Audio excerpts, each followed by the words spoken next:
so your bar, so your bema, so ya koda, so your penny, so winning dear, so nim dear, so ya this year, so ya qua. Tawantawadi can see a dog on some any use in Temono, a foul. As somewhere no be seeing Baboya me who baby was here and I see when I'm sumo, a ye enqua any uwu asem. 666, what you know say.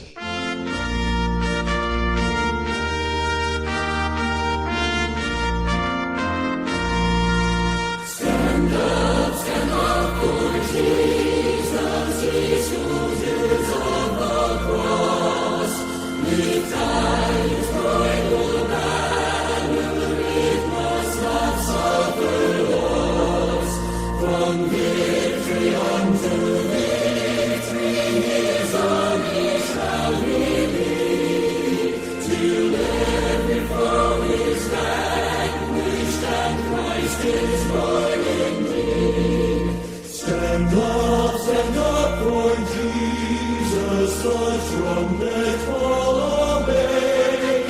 For to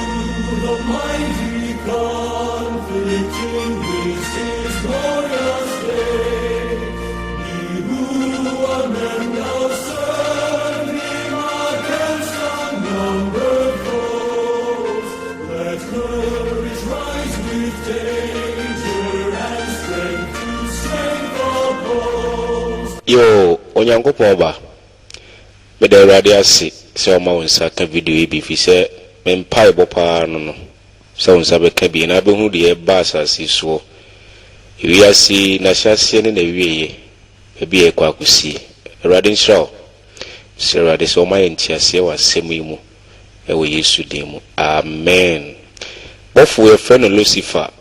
adofonom heaven ni aye pewa kono watena open oni mosoro agihye ahodo ni nyina bibi etwemu woni Nyankopon na hwibom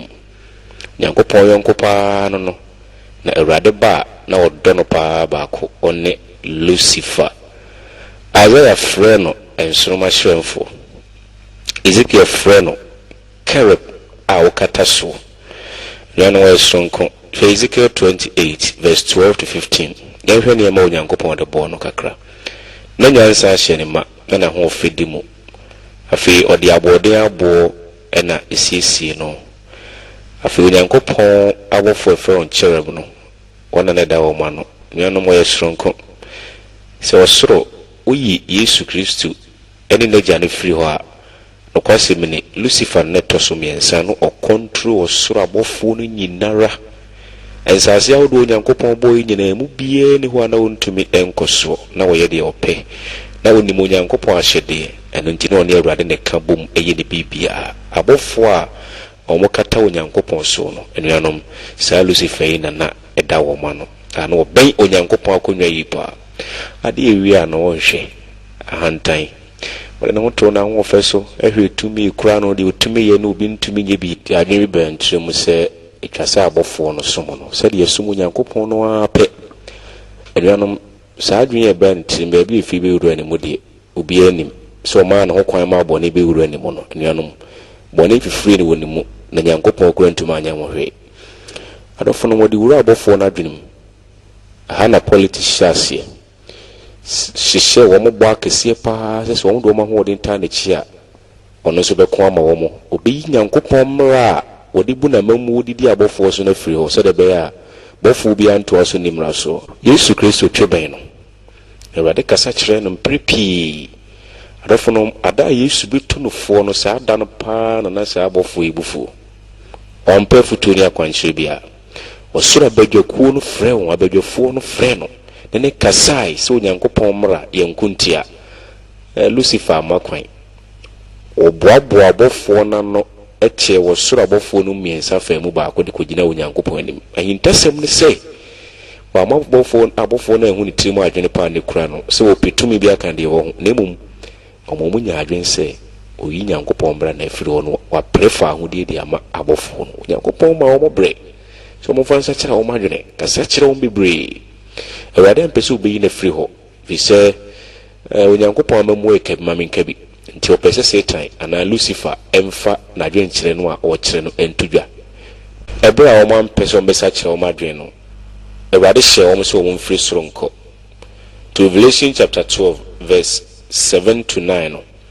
Bible ne kyerɛ sɛ ɔko si wɔ soro Michael ne n'abɔfoɔ no tu ɔtweaseɛ ne so sa ɛne ne kwan na ɔtweaseɛ ne n'abɔfoɔ kwan nanso wɔntumi wɔn na wɔanya kwan wɔ soro biem na otu ɔtweaseɛ no wɔdada no a wɔdaadaa ma na aman no na ɔto n'abɔfoɔ ka ne ho adɔfo no ɔko kɛseɛ ma ne ho so wɔ soro onyankopɔn abɔfo konkron a wɔtie Awurade asɛm ne Awurade anum asɛm yɛ adwuma no ɛne bɔnsam ɛne n'abɔfoɔ no kwan ɛkɔba sɛ Lucifer mfiri soro nkɔ anuanom ɔse ɔnkɔ ne nkɔkyena nti Michael ɛyɛ Yesu Kristo ɛne n'abɔfoɔ no tuo ne so sa sɛ ɔmbɛpam no firi sɛ na basabasa ɛkɔ so ɔhwɛ deɛ ɛkɔ so no a anuanom ɔko kɛseɛ paa na ɛsi heaven onyankopɔn no ahenni mu hɔ no nti ɛyɛ ade a ɛhu yie paa de abɔnsam pɛ sɛ ɔbɛyɛ no odwene ho a adɔfo no ɛboro adwene ne nteaseɛ so sɛ ɔsɔre tia onyankopɔn no a ɔbɔɔ no no Awurade Yesu Kristo ɛpam no ɔmo tuo ne so sa na ɔmo di ne so nkonim nti Awurade ne n'abɔfoɔ no tu wɔn pam wɔn firi heaven sɛ ɔmo nkɔ bɔfoɔ no mu biara ne hɔ ɔbɔnsam asɛm ne bi nyaa ne sunsunsuaso a wɔkaa wɔ soro Awurade tu wɔn mu nyinaa ɛfiri hɔ na ɔmo baa esum mu ɔmobusa sɛ na onyankopɔn no ɔmo antena na yɛne wɔ so yɛne ɔmo ntena nyankopɔn anka sɛ ɔmmra asase wei so ɔmo adɔ mpɛ ne bae ɔmo kyine nsase ahodoɔ na onyankopɔn abɔ no nyinaa so na nsase no mu biara ne hɔ a ɛgye wɔn to mu saa bere a meka sɛ wɔ soro na asomdwe aba hɔ hyɛ ne nso sɛ Hebrewfoɔ nwoma no kyerɛ sɛ yɛwɔ nsase bebree a ɛmfeɛ ne ɛnhuno nsase ahodoɔ a onyankopɔn abɔ ɛdɔɔso yi paa na ɔbɔnsam yi kɔ hɔ wɔanya baabi antra ɔmo anye no yɛasase a onyankopɔn pɛ sɛ ɔbɛbɔ bɛfa Yesu Kristo so sɛdeɛ ɔnam ne so yɛ adeɛ nyinaa na wankɔti na anye bibiara no Genesis chapter 1 Genesis chapter 2 no yɛnhwɛ asase ho abakwasɛm kakra onyankopɔn bɔ Adam ne Eve sɛdeɛ me ne onim no so ɔbɔnsam yi begyae ɔbrɛ ɔmfa ne naada yi ma ha ɛnuanom onyankopɔn ma nipa ahyɛdeɛ ɛbrɛ ɔbɔ nipa no ne nipa yɛnkofa no emu ɔden na ahyɛdeɛ onyankopɔn de ma nipa ne sɛ Genesis chapter 3 verse 4 no wɔkenkan Awurade hyɛ nipa sɛ enuane a wɔtuo mu nyina ɔmutumi di bi na mmom tuo ne mfimfini no dua ne esi wɔ fɛ ne papa ne bɔ ne ho nimdeɛ dua no nipa hwɛ ne ho yi na ɔmfa ne nsa nka ɔbɔnsam dwene ho hu sɛ wɔba wɔn nkyɛn physically anaasɛ wɔn aba pɛpɛɛpɛ a ɔmbɛhu no fi sɛ na Awurade soma abɔfoɔ wɔn bɛdi saa ɔbɔnsam yi ho adanse akyerɛ Adam ne sɛ ɔmo nhwɛ ɔmo ho yi nti wɔfa ntamgyinafoɔ wɔwɔ so na wɔwɔ yɛ abɔ nim nyansa yi fa wɔwɔ so daadaa Hawa ɛma wɔte aduaba onyankopɔn hyɛ ne sɛ mu ni bi ne bi di Adam enso na yere de aduaba ne bi kɔmaa no ɔno nso betie nyankopɔn no otie ne yere ɛma atade kronkron na hyɛ wɔ mu no patugui adɔfo no Lucifer a ɔbɛda ne bɔnsam no n'ani agye afei deɛ ɔbɛnya nkurɔfoɔ bi aka ne ho a saafo ya bɛyɛ tuatefoɔ hyɛ ne nso Michael a ɛyɛ Yesu Kristo onyankopɔn dɔba baako pa bɔne bi ne ho a ɔkɔntro wɔ soro abɔfoɔ no nyinaa no kɔba sɛ saa Michael a Yesu Kristo yi pɛ sɛ obɛsi anɛma wo fi sɛ obi a wato nyankopɔn mmara no mmara no demande sɛ sɛ nipa ne twase wowu anasɛ saa abɔde ne twase wowu nanso Yesu Kristo pɛ sɛ obɛwu asi yɛn anɛmu na wɔde n'abrabɔ no ama yɛn nti adɔfo no Genesis chapter 3 verse number 21 Awurade ba yɛde nturo mu hɔ no wɔte oguama na Awurade de sika hyɛ Adam no ansɛm sɛ wɔnyi oguama ne nkwa mfiri hɔ no kwasɛm ni Adam hu sɛ oguama no a wɔkum no no ɛyɛ onyankopɔn guama no a Revelation chapter 13 verse 8 no Adam yi saa aboa no nkwa firi hɔ na egyina hɔ ma Yesu Kristo a ebre bi bɛba saa Yesu yi bɛba asase we so na wasa bi di ɔmonsam so enkunim ɛde amanipa hyɛ ne nso odi ne so nkunim wɔ soro wɔba asase we so nuanom ɔno nkoa ne wiase ne da so obi a wante saa afɔrebɔ wiase no baabi ni wɔbɛfa akɔ heaven Jeremiah se Awurade ne yɛ training Jeremiah 23:6 Yohane subɔ ne sɛ nyankopɔn gwa ma oyi wiase bɔne koro no wɔne Yesu Kristo fa ho to Yesu so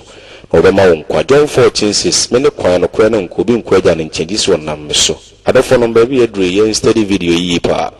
so saa bɔnsam bɛma yɛ kwan ame akɔ heaven free nti wɔnyɛ bibia bɔnsam ba begya Yesu Kristo akyidi fo mo mafa mu fo saa na Awurade sɛ no study ne mabi na ɛmoae what the mark of the beast ɛho asɛm mo twɛ konkro mu me ditum sɛ what 666 wate ho asɛm me ne wobɛhwehwɛ mu ansa na video yakɔ awie afei nneɛma ahodoɔ bi a ɛsisi a boy and kaye na eno nso ye adansidi ana kyerɛ baby edro no me no be hwehwɛ na aboaye ne atuma yɛ nkonimdifo. The mark of the beast or 666 eye obonsam trimpo etwa to a obegyina so e de afa nipa nyina akɔsɛyi na wiase mbokyerɛ no ekoro bɛkɔ Yesu afa na ekoro akɔ obonsam afa. Matthew etredu no 9 na echimo a aye 9 kopimisia na suafo no busa agenkwa Yesu sɛ deɛn na bɛyɛ wiase sɛ ne ho nsɛnkyerɛ ne yenti se wiase wie ebrɛ ne bɛn a mobɛte ɔkon ene akosɛm. Matthew 24 verse 6 to 8 Ewade se yɛbɛte ɔkon ne akosɛm wɔ mmeamea bebree. Ɔman ɛbɛsɔre ɔman ɛso na ahini asɔre ahini so. Enuanom sa nkom si we mu nyina abem ɛna ebie radio a ɔkon ne akosɛm ɛho asɛm yɛte. First World War, Second World War, nipa efam wuye enuanom na nya asɛm ketewa. Ɔkon ne akosɛm gusu a ɛkɔso onkrofo aman so tu aberane ɛna ɛkasa onkrofo aman so. Begging the international community for weeks now. Gaddafi launched a counter-offensive, leaving him now on the outskirts of Benghazi. This means that a no-fly zone will be established by neutralizing Gaddafi's air defenses. It also authorizing force in another Arab country, while the US is already fighting. Now, with little choice other than to watch a bloodbath in Benghazi, the US has agreed to act. They retreated after Allied forces started airstrikes last Saturday.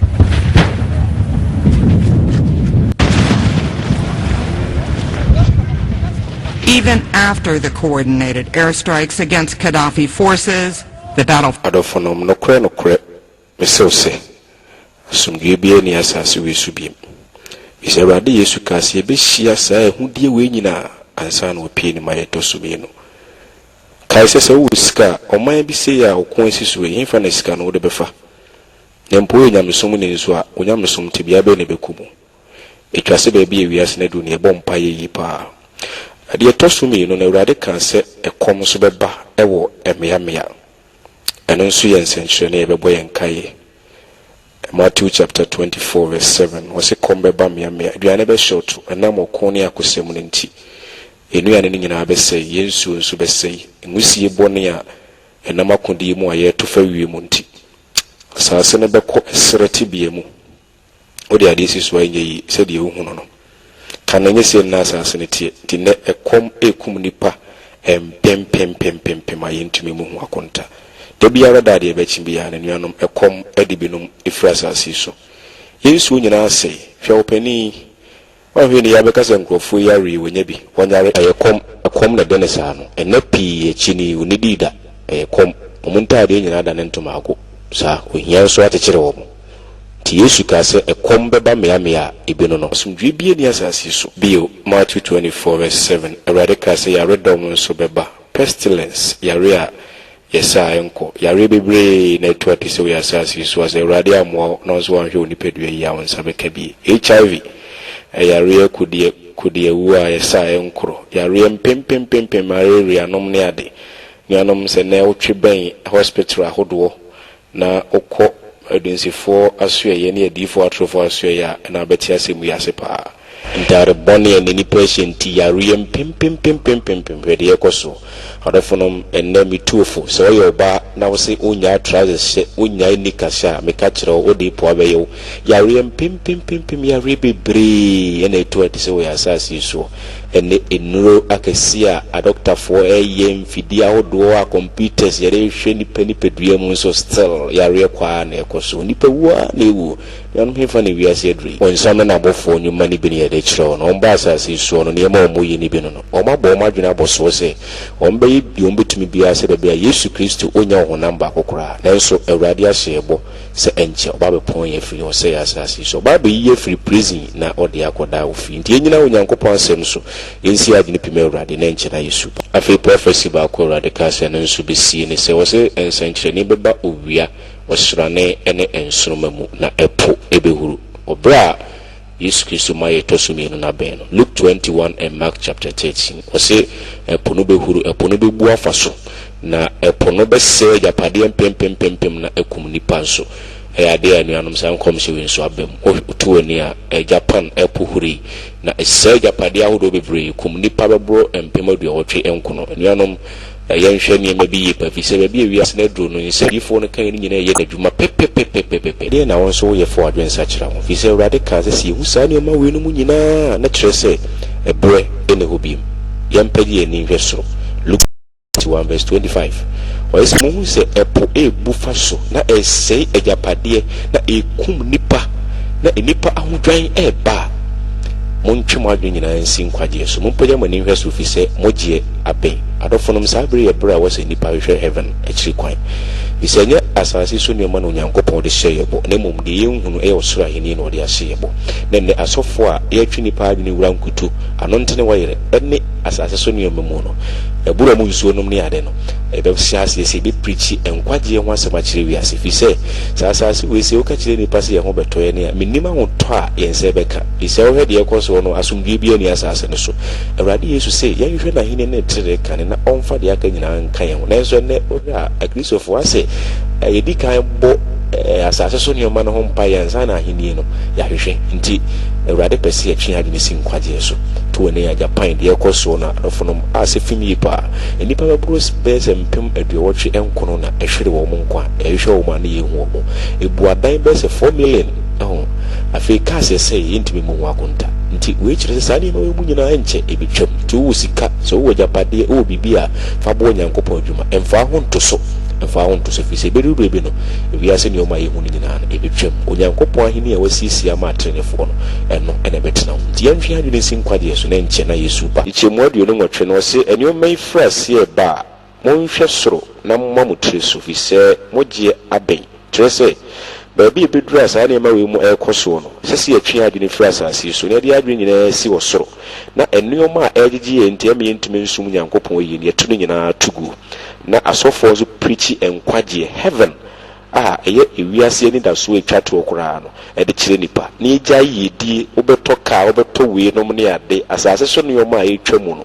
eyi nipa adwene firi so asase no na ewo so bubusu nkuru nyina egu no biye ni ho ano wo sa bia ho a wonya nkwa obiye ntumi amfiri mu amfi sɛ wo na to wo anka bɛyɛ dai bonsam na epe wo kun wo no urade Yesu na aso ne nsa wasi yenya no mo nse wiase nyina hwede wa nanim adofono mo ma yenyina emma sautri modinfo yi afi asase woso obeba mea ye de kire wo no asase woso a isi wo eponimu we de besi wo asase no so eno hye enkom hyekura ebo yenkaye fi se obonefo no ni abre adofono asase woso obekoso mea ye de bi kire wo sase no mbedwudwa na sase no mu apapai sɛ de ehunu no kaketuwe bia maje nkwa Yesu apie no Luke 21 verse number 11 no awurade kan sɛ saa ne ma we mu nyina bɛkɔ so yɛhwɛ asase wo so kɛse bi si wo Japan finhyia bɛsɛ wɔ hani ebi nsi wo asase so pen yɛhwɛ de si watch out. Warning, the earthquake struck. This is the diet session recorded earlier, right when the earthquake hit Tokyo. At first, the people that I work with here in Tokyo, it was normal to them. And shortly after that, it started to get scary. We are experiencing an earthquake. Building with terrifying intensity. Everything is falling. Holy. As the quake rumbled across the country, school children ran in fear. Shocked supermarket shoppers tried to stay on their feet. Airport travelers dodged falling debris. And a TV crew setting up for an interview was suddenly interrupted. In Sendai, the city closest to the epicenter, books flew from shelves. Debris from buildings crashed to the ground as pedestrians ran for cover. Oh God. 100 enkom share di for no share ni mu bie no ebetima je ho chinye senya no kre we said the ajenkwa Yesu no aka e ene de onam adi for no so kan e ene de onam na somafo so kan ni nyina abem asase wo so akese ba mea ebi ne hu se ekoso no wo emfinhia wo hani asase wo so atisi bi nsi wasase so ebuadan 4 million ekomnipa 89000 nyanom na fom nti awurade pese ya twe adwen sisoro anuanom de ekoso yi enye kwaw obonsam nim se ne braka na yitia eno nti wo na dwuma ntenten na enche Yesu Kristo obepie ehwe de ekoso yi dia na adofonom aka nkomhye kropa se no de nya bamu a twa konkunu di ho adanse sa agye nkwa Yesu ontwentwen ne nase apa be fa ne ma akosoro 666 yenhwem kakrai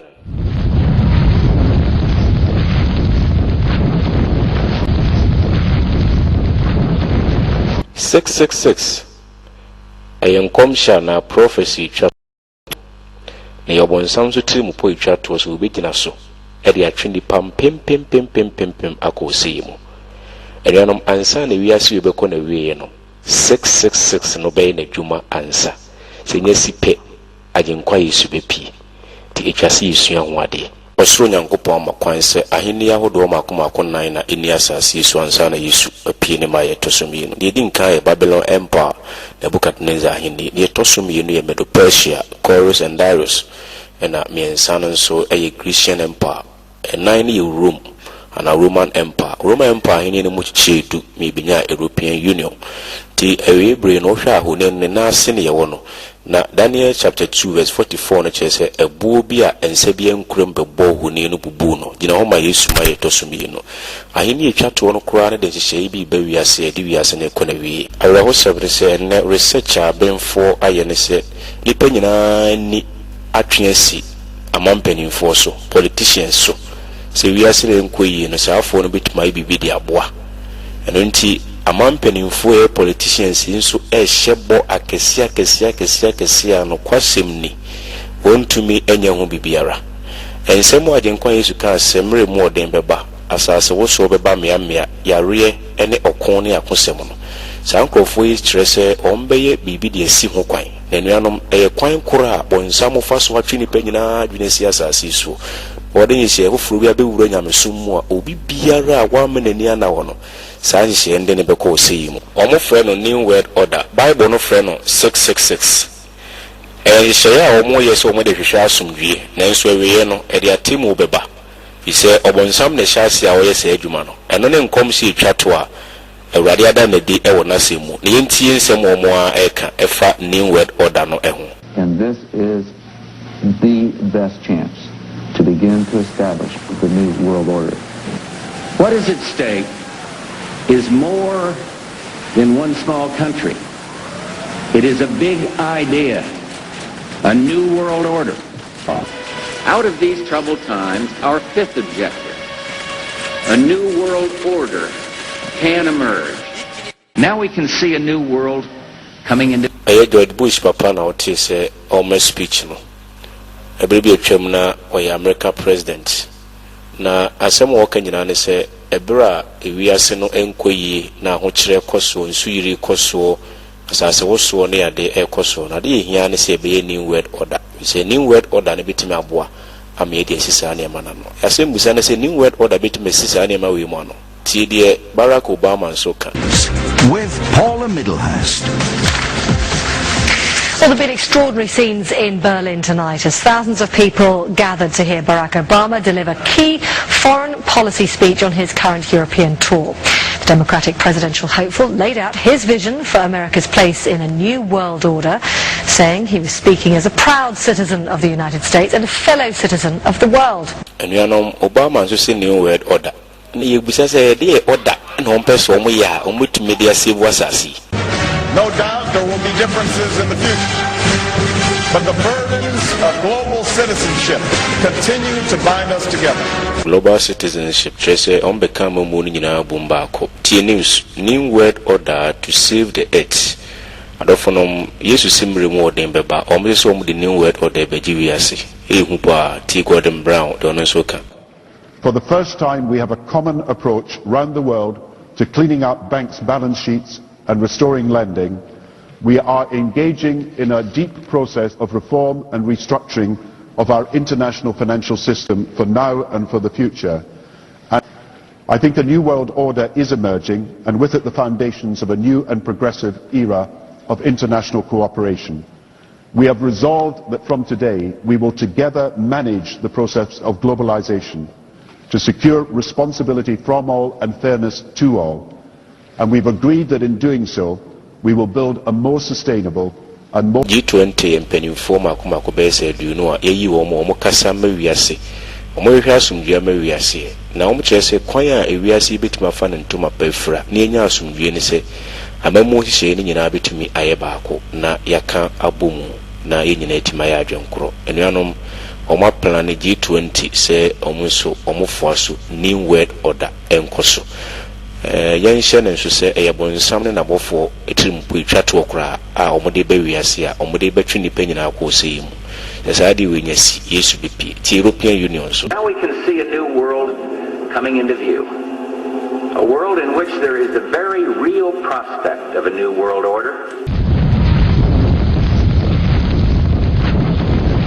European Union so yɛ aman makomako bɛyɛ sɛ aduasa mmienu a wɔn de sika baako wɔn nso sɛ new world order. Adofonom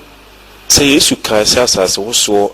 ɛne nsuyiri bɛkɔ so na nipa yɛ nhyɛ foforɔ de esi ano kwan a no kwasɛm ni wei kyerɛ sɛ ewiase wie yɛ abɛn papa tie America mpanimfoɔ no hyɛ a wɔn yɛ ne nsɛm wɔn ɛka. Republican and Democratic presidents alike, from Harry Truman to George Bush. President Bush said, and it's a phrase that I often use myself, that we needed a new world order. A new world order. The international order we seek is one that can resolve the challenges of our time. An order in which a credible United Nations can use its peacekeeping role to fulfill the promise and vision of the UN's family. Jeremiah 6:14 it says we are bɛhwɛ asomdwe a ɛnyina onyankopɔn asɛm so no nti asomdwe biara ɛma tie nsɛm a wɔn keka no. When we are successful, and we will be, we have a real chance at this new world order. An international order. A new world order. A new world order. Look, this isn't a conspiracy thing. They like the idea of a global government that sort of micromanages everybody. Good evening, everybody. President Obama and British Prime Minister Gordon today calling for a new world order to tackle our global economic crisis. There is a global meltdown.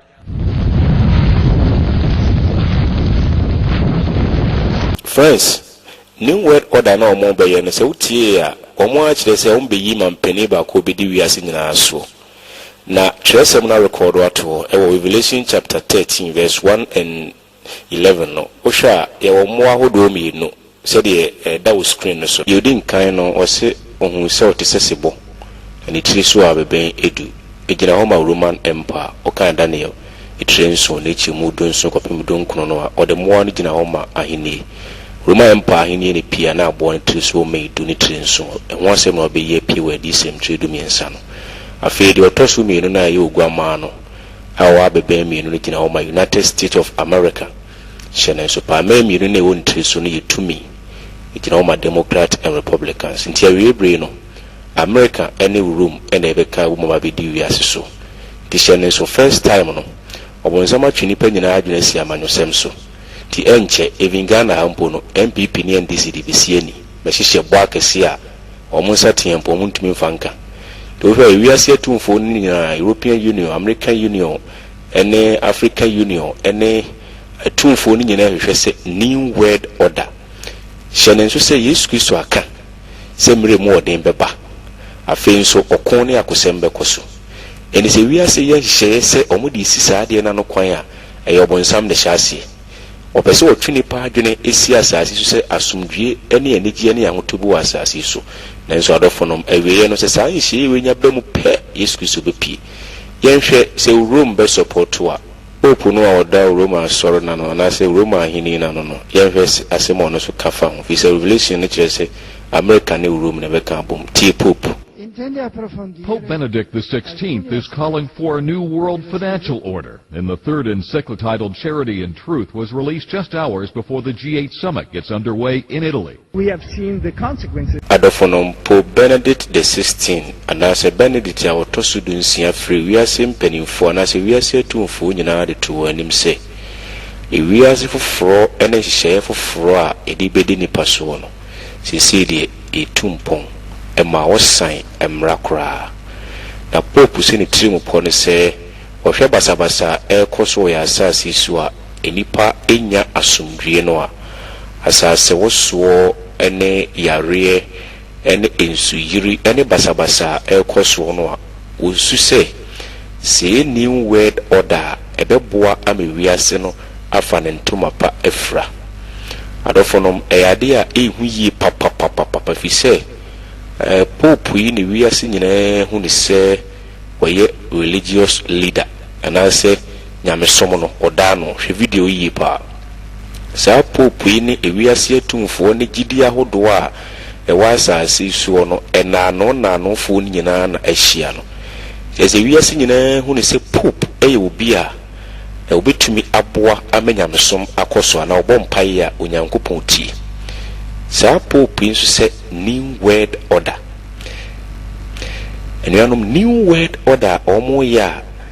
openi pope ede ne nsa hyase no emusi ye ho se eni nyankopon asem beko ana se eni nyankopon asem enko ne se wiase amanyofo no ana politicians mpo na enim nyame na epraso nwia religious leader pope ono so de ne nsa hyase 666 eni usua ho ade no mamma prophecy bi Revelation 13:11 Yohane ohunu abo furu bi ofrasas mba ya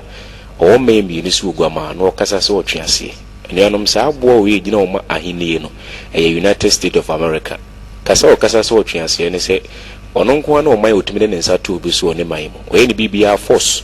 ememi ne won triso no so gina ho ema Democrat and Republicans shenen so pa ti Rome ene America be ka bo ma di wiase so ansa na Yesu aba pope no be ka manyosem ene Kristo so afra abo di nkan no de was wo free apomu na sorry no wa bebendu na abo no wo etrenso gina ho ma Roman Empire Daniel chapter 7 verse 19 to 24 no kenkan a ewo ho until this end time no America ebeboa Rome emedu na won triso no gina ho ma European Union fi say Rome ahini ne benya abebendu a enuanom ema ahini ne mu kye nti America ene Rome ebeka bom no mo the new world order a Bible no fe ne 666 no aba ya asasi so nti se de ohunu no o mampani bia bedi so America di se oko Rome na one Rome ye hye nti America ne Rome achia de o bekanya mesom ene amanyosem abom se de beya obi ntumi nkasentia enkyekire boni bia ekoso onyamesom anase basabasa bia ekoso onyamesom no obi ntumi nkasentia ohine bia na efe no Constantine Yesu wachi mfinhia ha asadi no baako ene osesa onyankopon ahomegeda kronkron no ede ko kwasiada Constantine 8321 enuanom sa Constantine yes adwuma no no kwasem ni form authority aye no obefre omo asoritiafo Protestants enti omo de omo fa o ha omo yipa ye de moa ekumbebre afebu onso a ye digya ehye no Martin Luther nom ne John Hus nom ne John Calvin mo omo kumbebre enuanom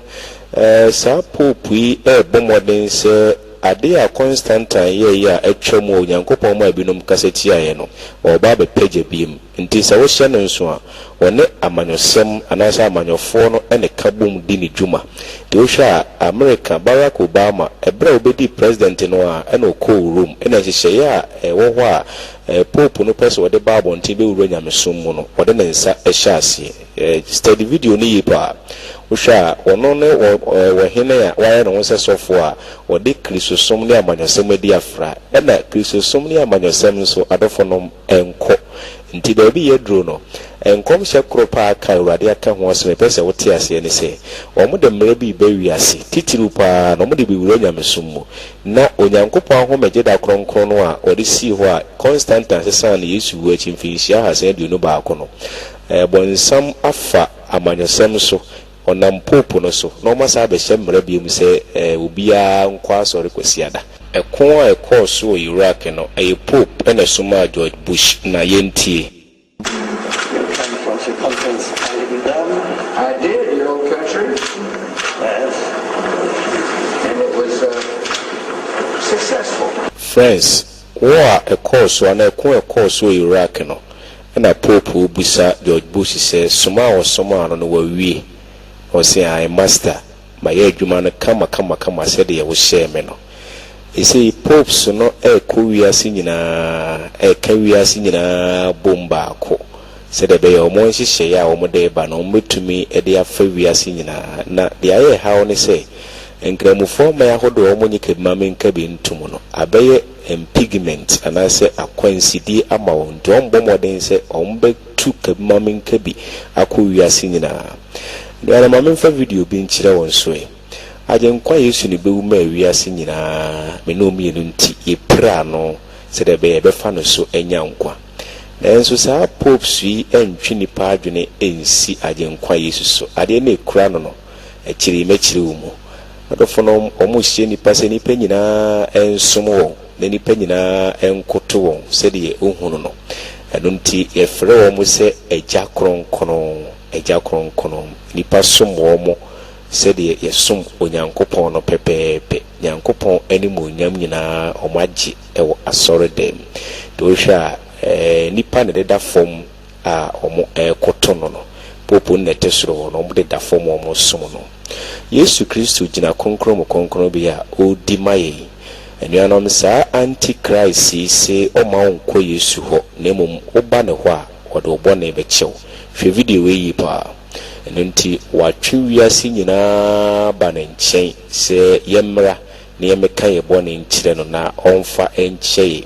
de adwuma adenkwa Yesu eye no wosoro no popo no nso eye bi wa asase so okenka Yohane ngoma edinka etremire ne chi mu ba ko ne miensa wose Yesu Kristo ene ye bone ho empata adofo no popo yi nso egina ho asese odi ma wiase asese yokọ ne nchen a ese ohwa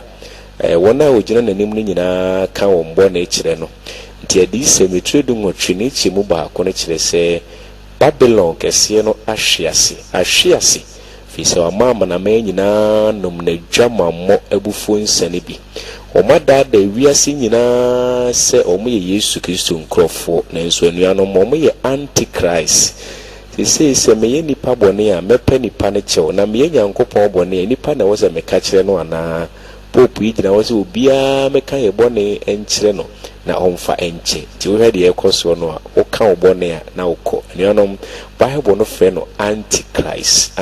senenso adwuma a Yesu Kristo wo ye no konkron bia wo soro no se adwuma no na Pope no so age a wo ye no obonsam se wo fa no so ada wiase timoni na wo hweye no mo na ada na mfo anko se tie so nipa bi nani ba ko hwɛ wo se a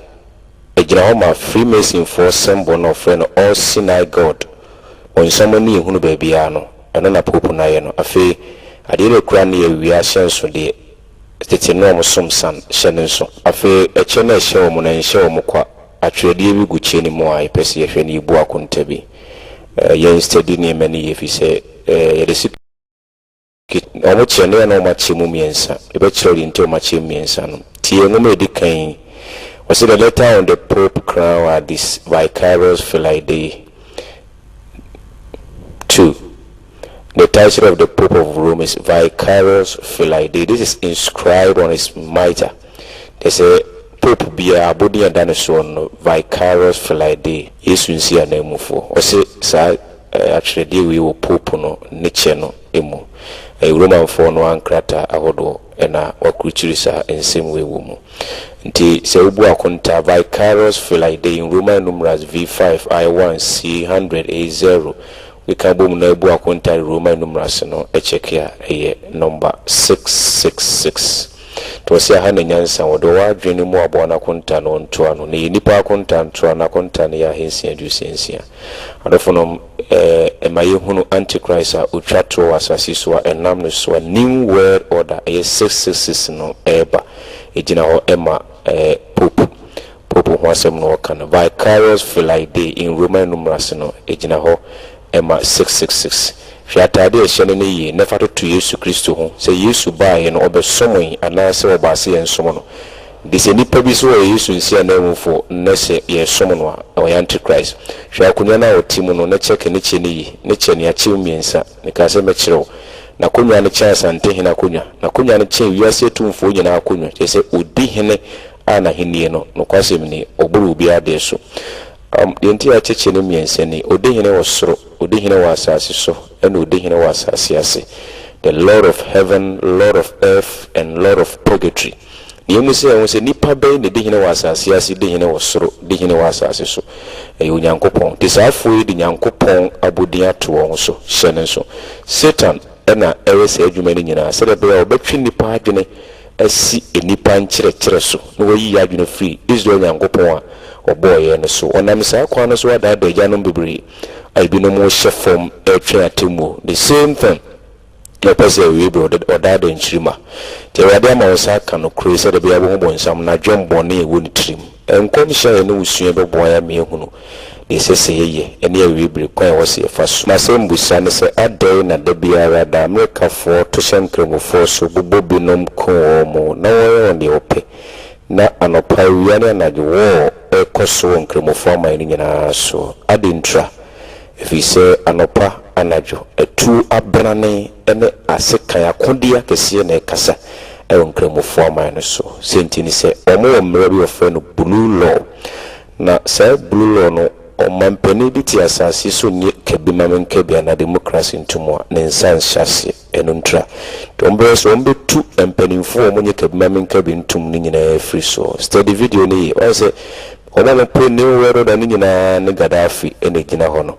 mpeso me ne betena se no naka ho asem se be ya obesore fi na konya so tie nse mo ne kan me they love me all, But if they do love you, they will die to protect me, my people. Colonel Gaddafi, the President of the United States, the leaders of Britain and other leaders are calling on you to step down, to leave Libya, to leave your position of power. Slowly tightening the noose on Gaddafi. No kure wo say opia obekoti o mohye I find new world order no ho on mountains on be yunku afri ho enti omune Gaddafi kan ya wanti ase no ena ni funu da ho friends baby edro ne mompa ye pa new world order 666 one world government omadwen won say ansa no betumi de new world order na babo ntendi so mo hwese amaya hodo a enyi democracy ntuma na se kedma menka bi ntumri nya no betu safo no ase de utie a amampanimfo ne wiase tumfo ne nyina ya adwen kroso mbi Gaddafi afri na konya so wa makwan nanso enkomhye ne hwase bem nanti omabono ekono refono mo de hye ahodo bi ebe wiase de be kire no kwasem ne o bedwuru baby eduro ne yemompa yeyi bi se wiase eba na wiye ne nyina di adanse bonsam ne hyase a odo mo yesa adwuma ne nyina new world order amamu nyina be baako na ansana agenkwa Yesu Kristo obepie ne mayo tosumi na befa wona ohwe ne kwan no Awurade Yesu kan ewo Luke chapter 16 verse 17 say our reborn bekoso ntitie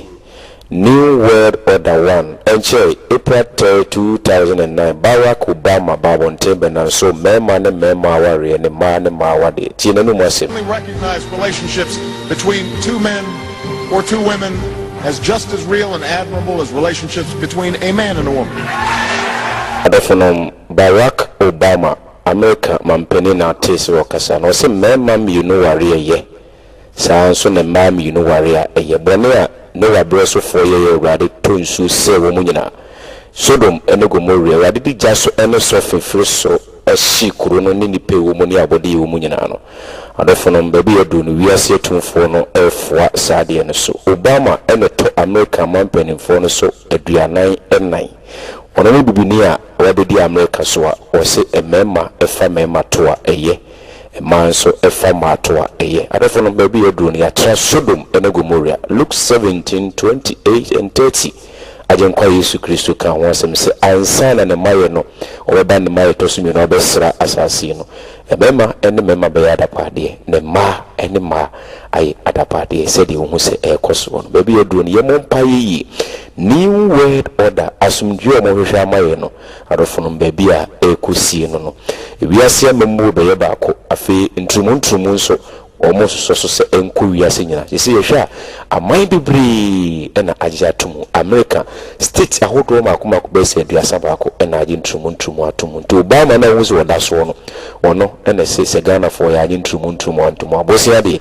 o mai bi Gordon Brown ono nso kan Britain for prime minister no o se Ghana for agye ntrumu atomu sika biye no wa yehwe free Britain aban ho a o mode be mai enuanom mrawe na ebe wiase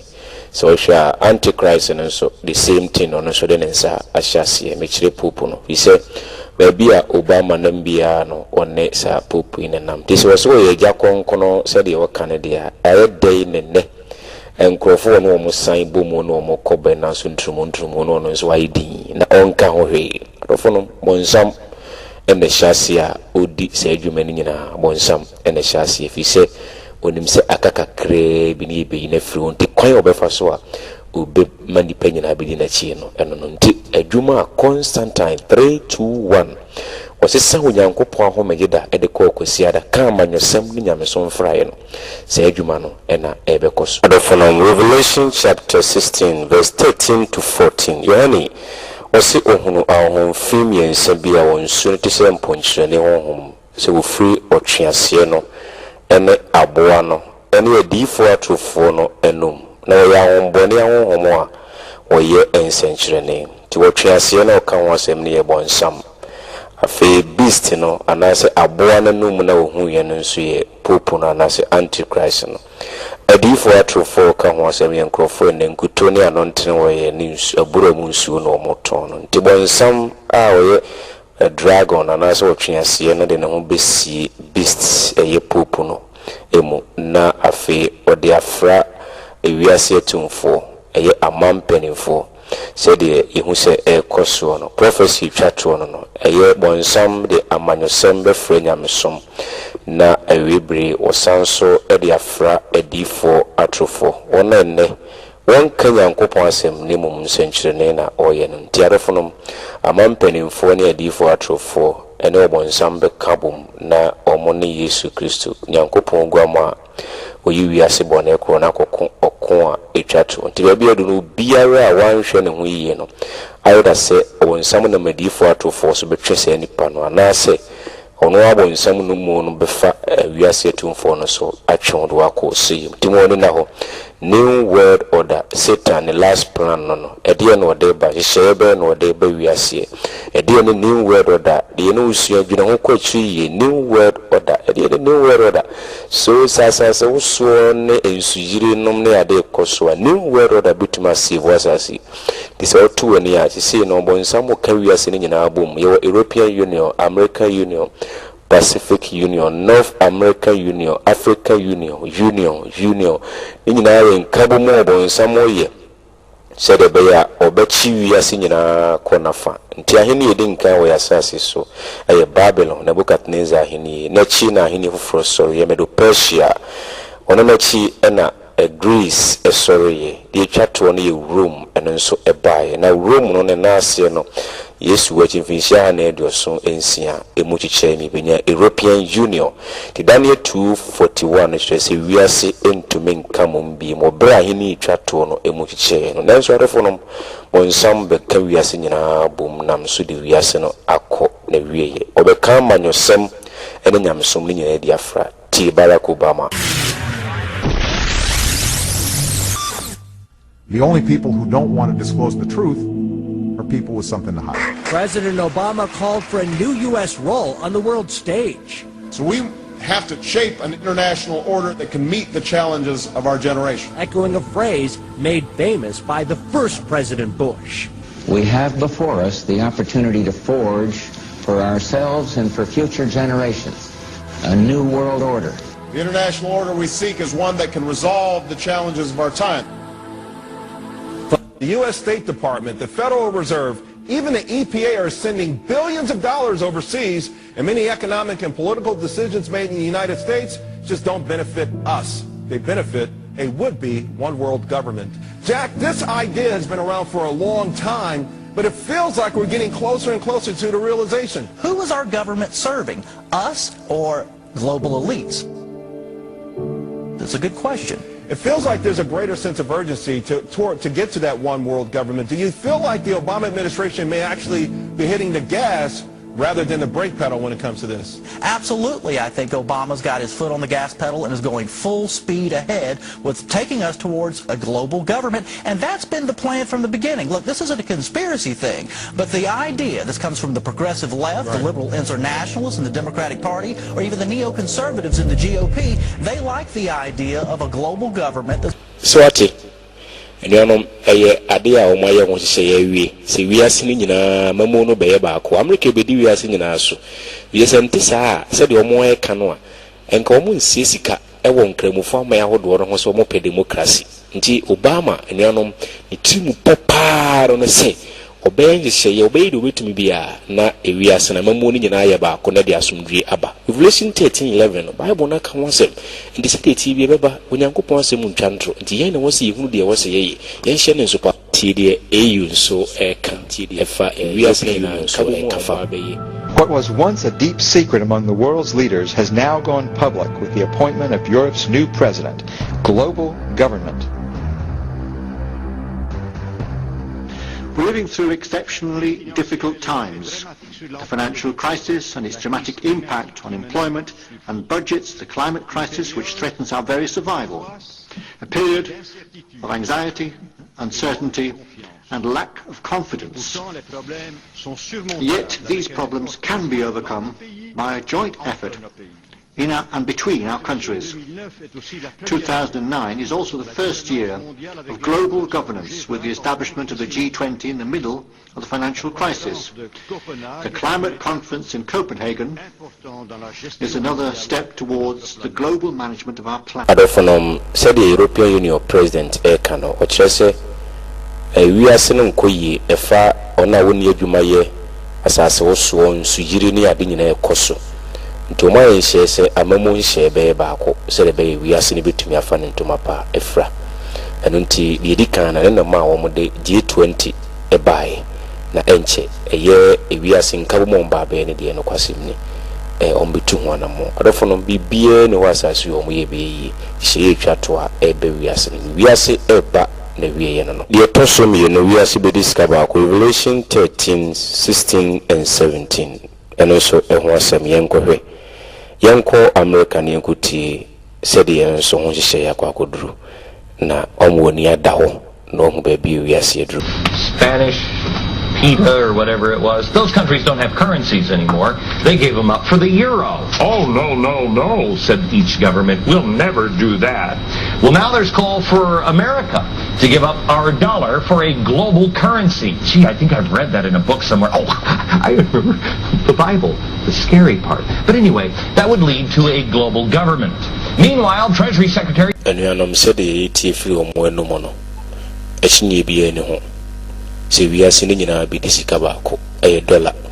said the okan no fi says America be di wiase so dia na ye omusika ni be di fi so mo na be control wiase nyina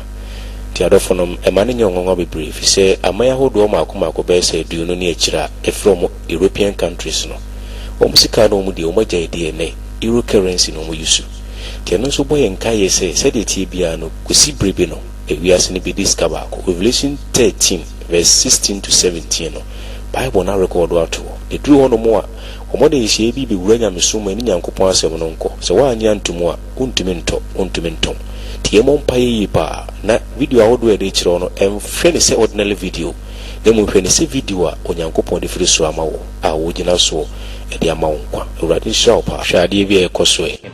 China said last week they want one global currency. France said yesterday or the day before that they want one world order, a new world order at the end of this event. Amaya kesi omo mbibidi bi say China and France and wiase nyina ehwe se ibidi sika baako na omatwe sika no ye ne bekiro se nsuyiri ni asase woso ne niema adifo no kato ho nyina ekoso nanso kan hu se we ni nkomsi etwato asenya sia so the tibia yesu beba fi se no nti na ma yesu kristo wompie no se sa nkomsi ni nyabam se ya pe ajenkwa yesu bepi ne ma yeto sumi no miemfo musika no enchiro never said the one sem sitie ne ohunu ba bi wiase no edru points right now on the big board on a Friday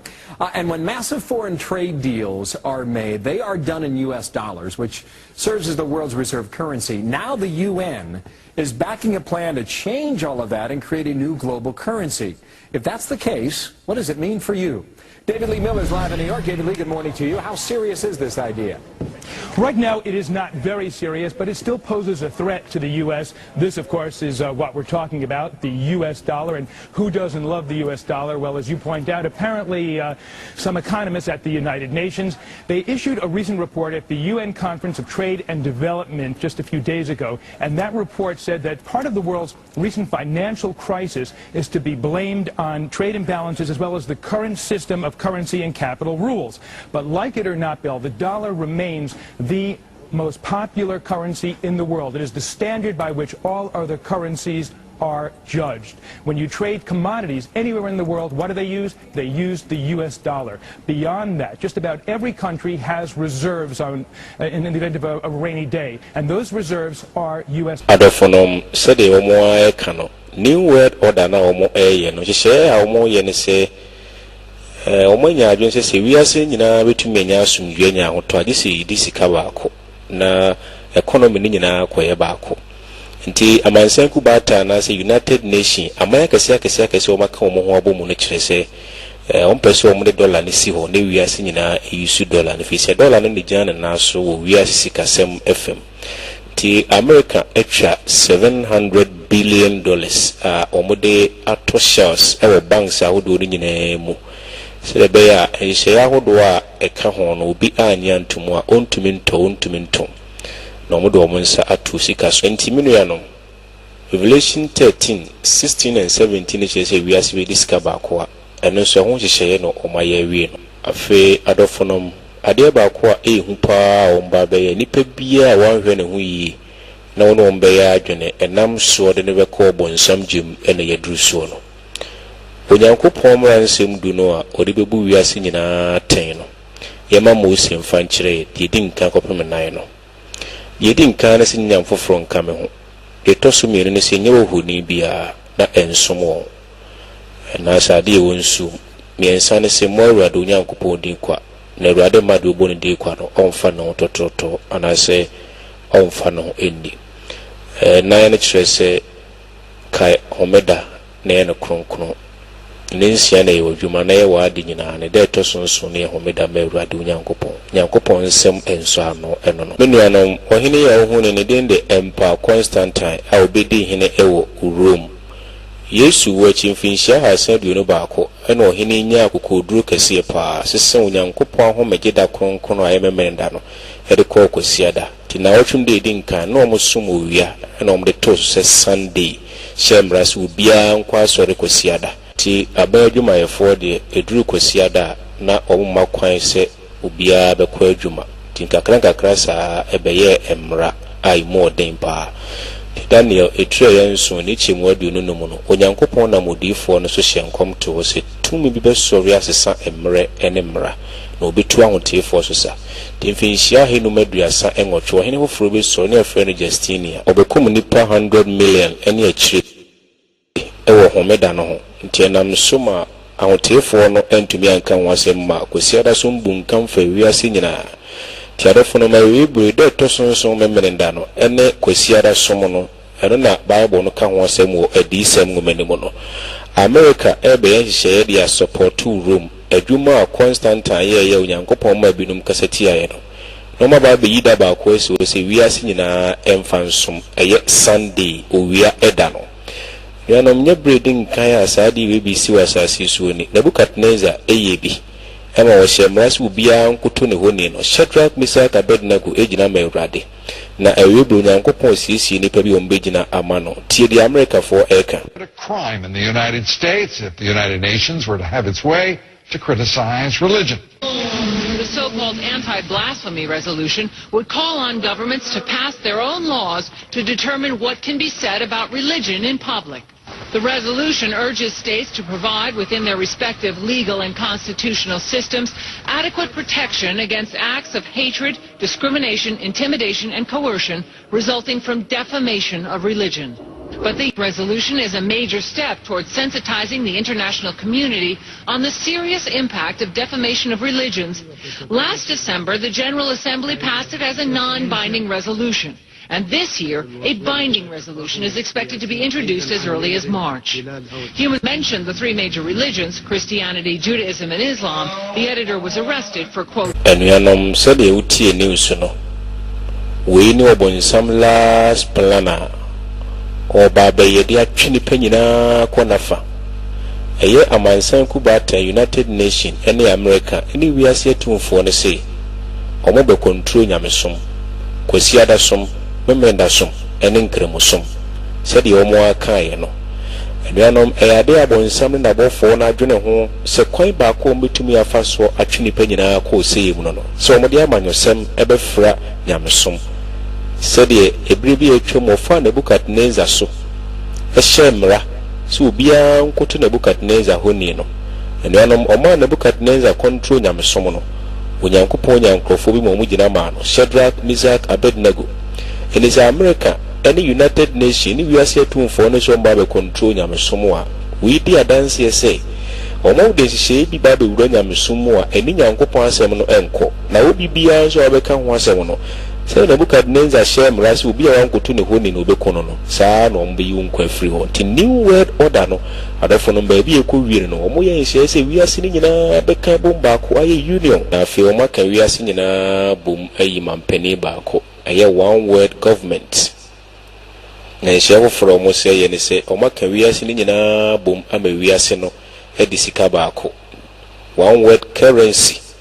Said the edika de ho asem akire wo no. Na rafonom omoye wenum nyina wi a omosusu se de asumdue beba na enso ombetu Nyankopon asemagu na ni nyina mu no omo de amanyosem afra kristosom no makase ne ye nyina ye nkwa asore kwasiada National Sunday Law enuanom we ni hye twato a senya siwo ya asasi so a agenkwa Yesu beba according to Revelation 13 verse 11 to 17 chadofonom popo no emode mu a obo na hye ya wo ye ne se constant alisa homeda de kwasiada sum tim ho no obeboa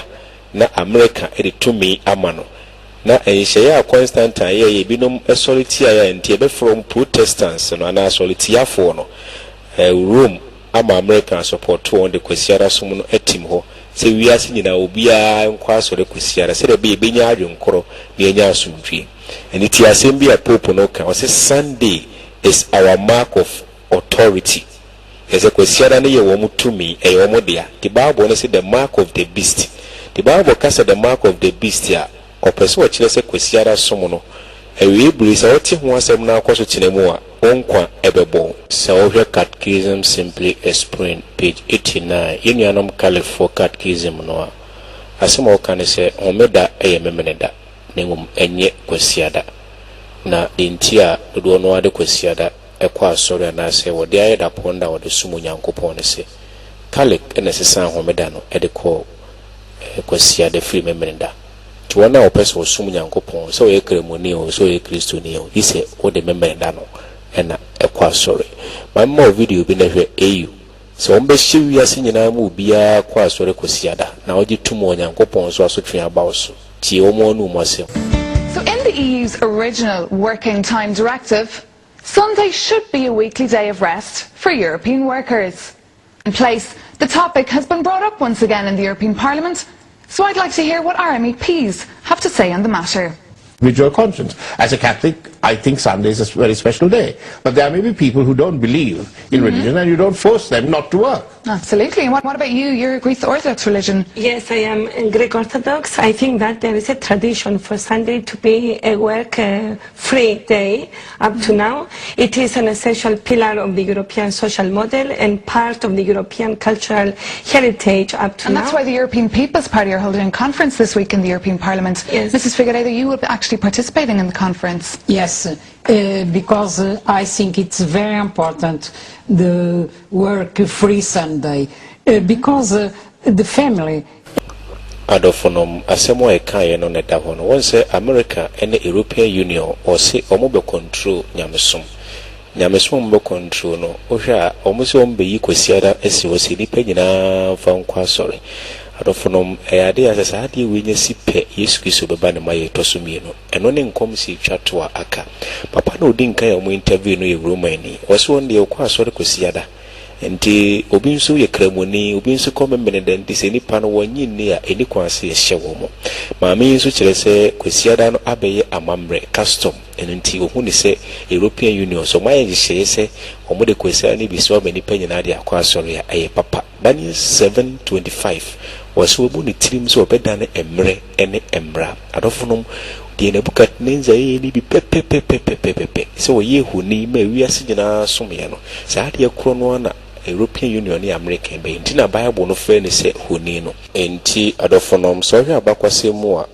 adwuma Constantine ye di 321 o Kenya msom ene amanyosem fraye no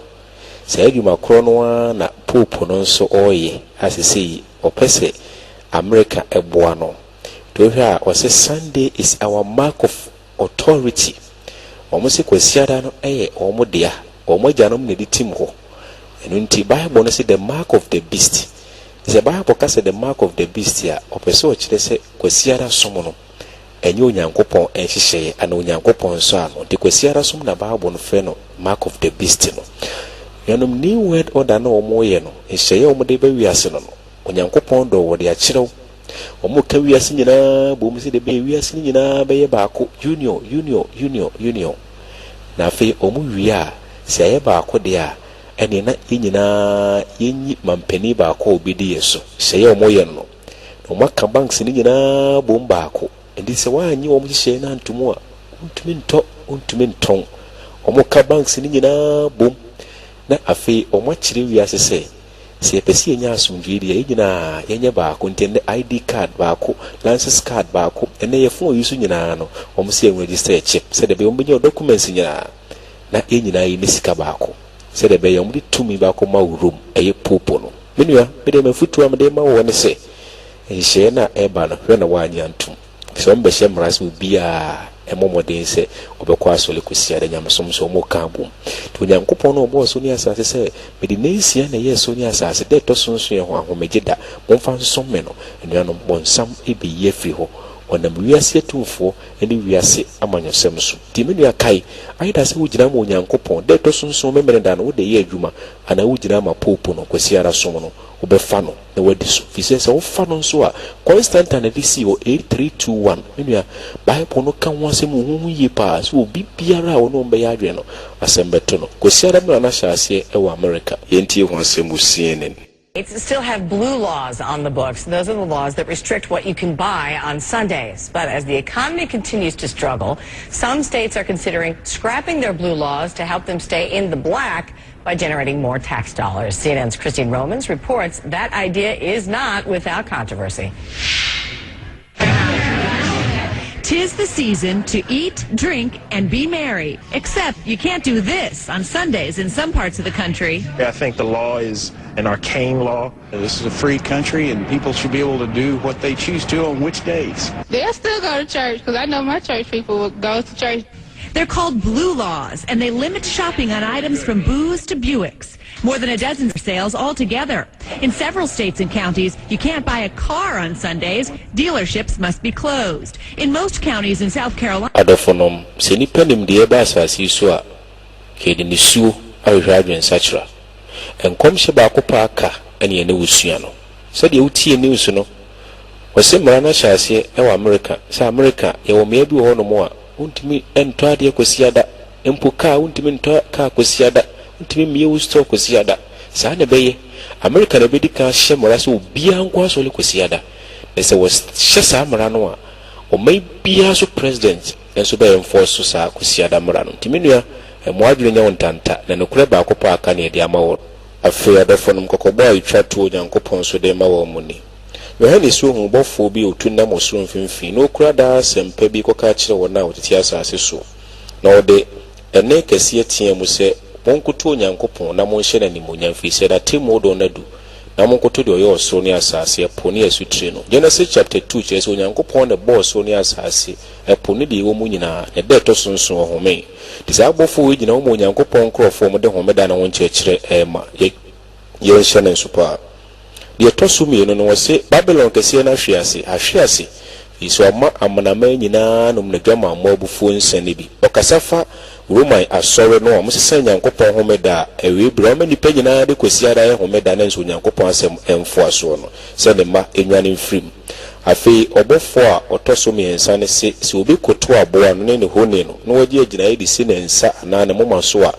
ono a na benom Nyankopɔn bufuo nsa wahwe ne gene agu na bufuo kuruwa mu ne bi no waye no ayayade ugya ne sofi mu saa obofo otoso miensa yi ekyere se obi biara a one tumi ne be ya adwene no te se okoto ne hone na woka ho asɛm ne akwasi ara som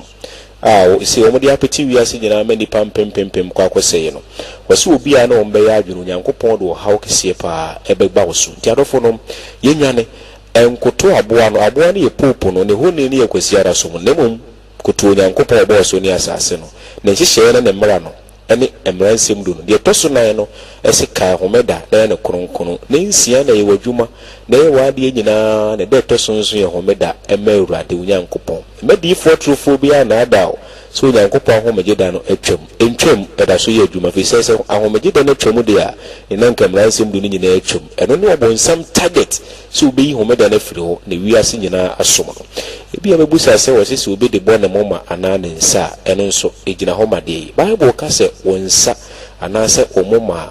edidi kan no wonsa no gina ho ema actions just wonsa na ode ye adwuma ezo mba be enforce ni penyina se obia hweyi no anko adwuma kosiada ena so no wo mo ahanya adwene nso adwuma be firi wonsa enti se usuru se adwuma be firi wonsa na no wo mo ye adwene de a ene wo de abɔ wonsa ne wo so gina mo Nyankopɔn de Nyankopɔn be ma wo nya ne nso ano afei wasibi no mo so de be bɔ mo maso okasa omoma opeso okire se wadwene ana ogidi ekura wo eno kana moma no ena wonsa nso eye boa de beboa wonsa na de ye adwuma to se fanansi aye wadwuma de to sonson fa kosomo no eduano Revelation chapter 18 verse 4 no asori biye ne homeda so no omode se obedwane afiri mana asori biye homeda no woni so yi wono aduane to ade no entinem yesa wunyankwa Hebrews 7:10 na wade se bra na beje ne nso ano fi se wode ne mmara na ehye nso enyina mo wonsam girama Yesu adofo no baabi ye duro ne ye ne bresem mumye musa asofo ene adifo ne reverendfo ene omde Nyankopɔn ni ato mo so ne se adisem no so oba abu no na nde ye ntimfiri mo no mu mumye musa wo mo ne se otimi kyire mu no obetena kwasiara so mu dia na etoje wono a sofo bia wo se homeda na twam no ofiri bonsam Isaiah 48 verse 18 Awurade se yedi mransem du nyina so asomdue be doso wosenka fo tredu mienu ne chiemu a edu mienu ne du miensa wose mransem du ne nipa nyina sede wose nipa nyina de ye adwuma na de asomdue ba adofo no ba bi yedro wiase atumfo no se Nyankopɔn mransem no bi na wode aye new word wode susu wode hwe asomdue no osmafo Paul eka ho asem se ba bi ebedro wiase atumfo no beka se asomdue ne ahoto no peace and safety wase bebre on beka sa asem no o say eni awie ye beba won so ne ehwe sa ankom hye no asi ana se ensi chi sa ankom hye no so ho asem.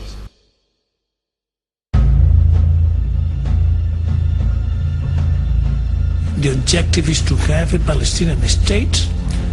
on the borders of 1967 that will live in peace and security. The lesson of history is that peace and security do not come easily. Peace and stability